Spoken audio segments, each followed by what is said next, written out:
Hey guys, welcome to question MM227 of the Maths Methods Fortify study guide. So, this one is a little bit different, a bit of an application question, almost like a physics style one. So let's just jump straight in. So, a car is observed for 2 minutes and 30 seconds and its speed is recorded. Its speed is given by this function here, where v is the car's speed in meters per second, t minutes after being observed. So our first question asks us to sketch the graph of v of t on the axis below, and make sure to label any axis intercepts and endpoints. Awesome. So first things first is that we need to recognize what kind of graph this is.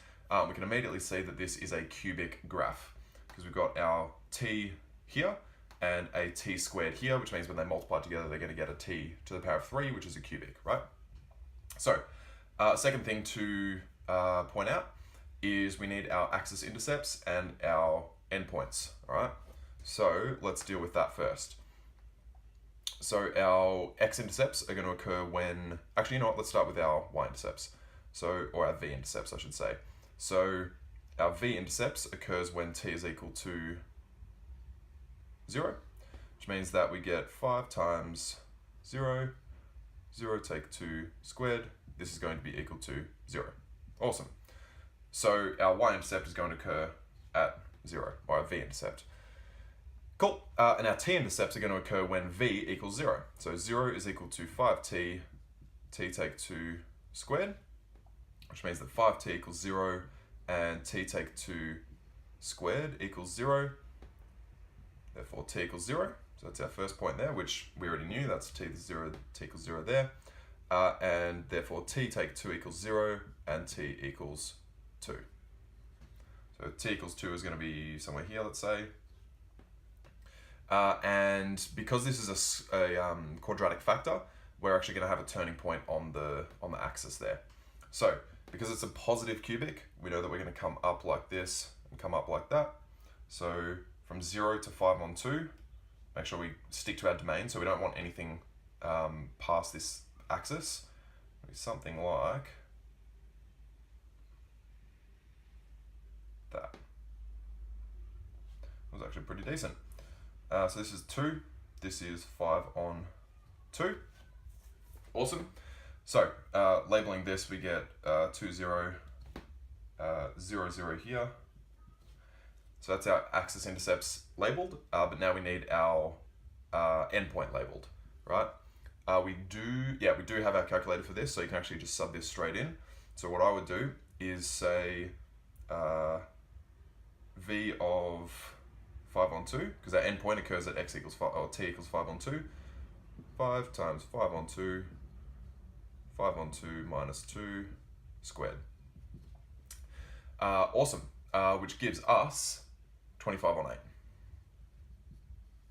Which means that this point here is going to be 5 on 2, 25 on 8. And that's it. So we've got our intercepts, we've got our endpoint, and that's it for part A. Guys, let's move on to part B. So part B talks about at t equals k, the car reaches a speed of 4 meters per second for the first time. Find the value of k. And it is worth 1 mark. Sweet. So let's get rid of all this.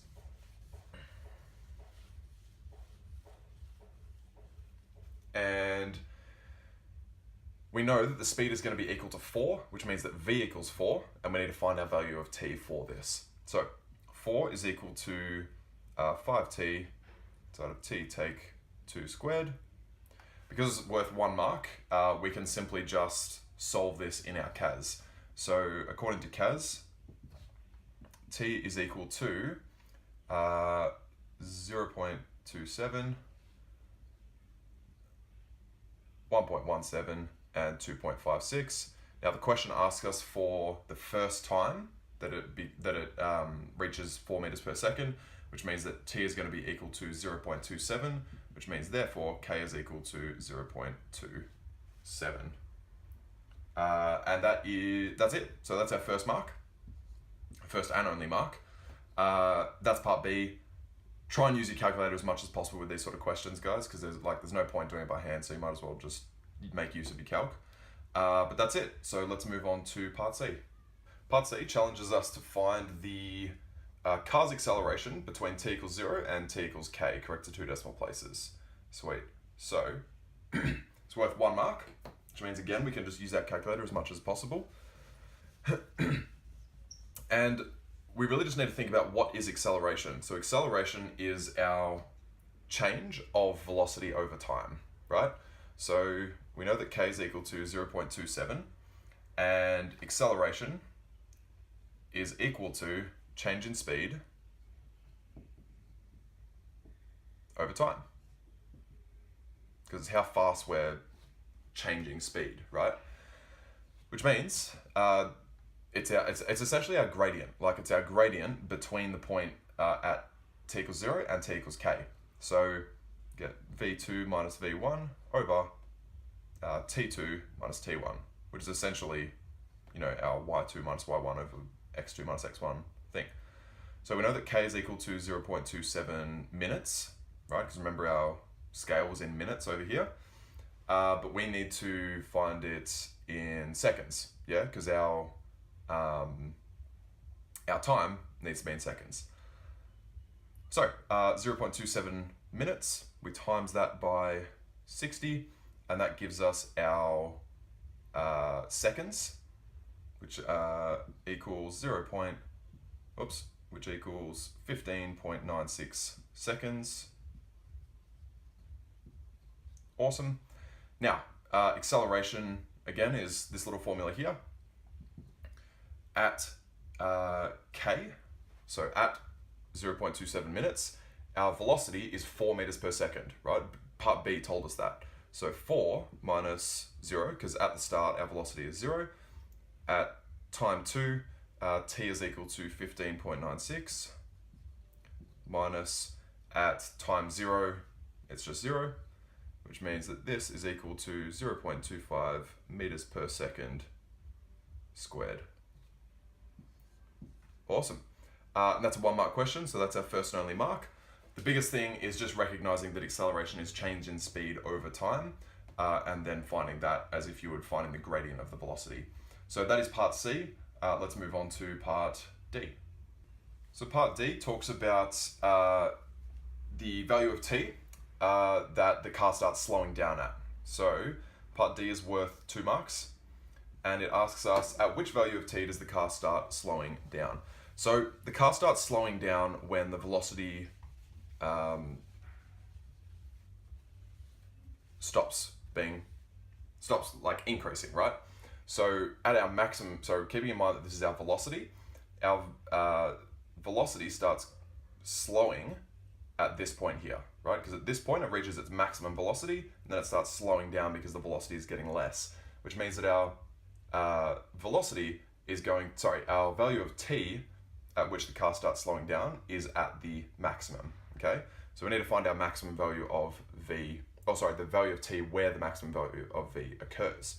So we know that v of t equals 5t, t take 2 squared. Now we do have our calc, so we can simply just put this in to find v dash of t, which is equal to 15t squared take 40t plus 20.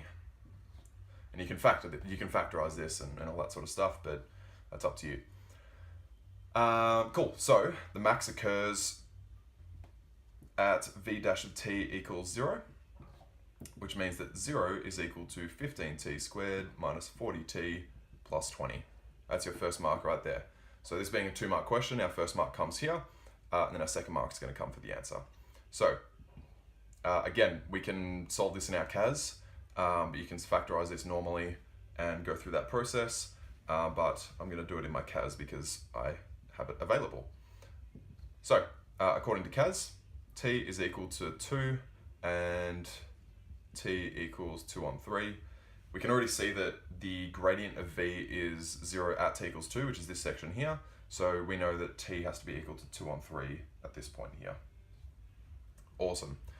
So our maximum occurs at t equals 2 on 3, but remember our scale for t on the graph is in minutes, and the question asked us for the answer given to the nearest second. So 2 on 3 minutes. To get that into seconds, we do 2 on 3 times 60, which is equal to 40 seconds. And that's our second mark and final answer. Awesome. Guys, that's it. The biggest thing is when it starts slowing down, that is at the maximum and it starts going down there. So let's move on to part E. Part E asks us, what is the maximum speed that the car reaches? So we know that the maximum occurs when t is equal to 40 seconds or 2 on 3 minutes, right? So t is equal to 2 on 3 minutes, which is 40 seconds. Awesome. And we still need to keep in mind that v of t is in terms of minutes, so we're going to need to use this. So we know that v is equal to 5t times t take 2 squared, and we know that our value of t is equal to 2 on 3, right? So we can get 5 times 2 on 3 times 2 on 3 minus 2 squared. And again, we have a calculator. This is a 1 mark question, so you can simply just do this in the calculator, which is equal to 160 over 27 meters per second. That's our maximum value. Because we've already found the t value, so all we need to do is just find our v value, or our y value, which ends up being 160 over 27. And that's our final answer for 1 mark. Let's move on to part F. So part F is worth 1 mark again. So there's a few 1 mark questions in this. This is mainly just to kind of test your knowledge of kinematics and that sort of thing.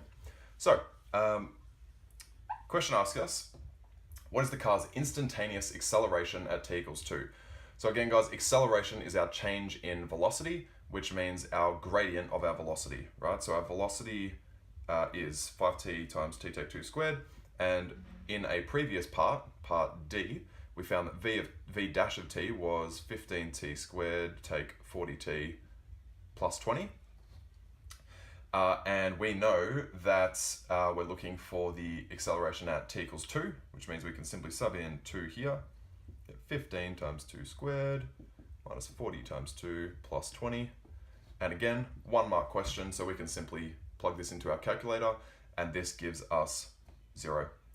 And you can actually also see that at t equals 2 is our turning point, which means that our gradient has to be 0, which means our acceleration is going to be 0 meters per second squared.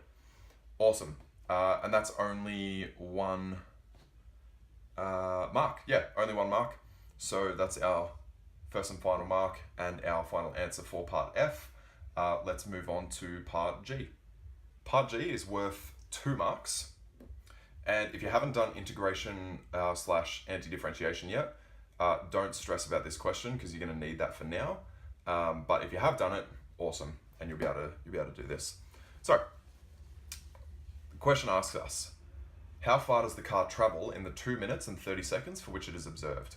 Awesome. So the biggest thing to pick up here, guys, is that the distance a car travels is the same, or the way that we find that is by finding the area under the velocity time graph, right? So this total area from 0 to 5 on 2 is our distance traveled, okay? So we need to find that. How do we do that? Integration. So our area is equal to the integral from 0 to 5 on 2, and we can just do this normally like this because there's no area under the axis or anything like that, of v of t dt.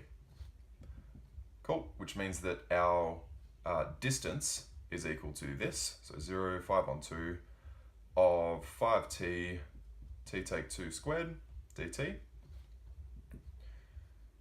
5 on 2, 0. We're going to need to expand this out because we're not going to be able to anti-derive this without doing that.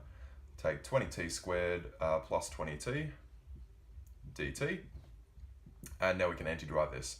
So what we end up getting is 5t to the power of 4 over 4 minus 20t cubed over 3 plus 10t squared from 5 on 2 to 0. Awesome.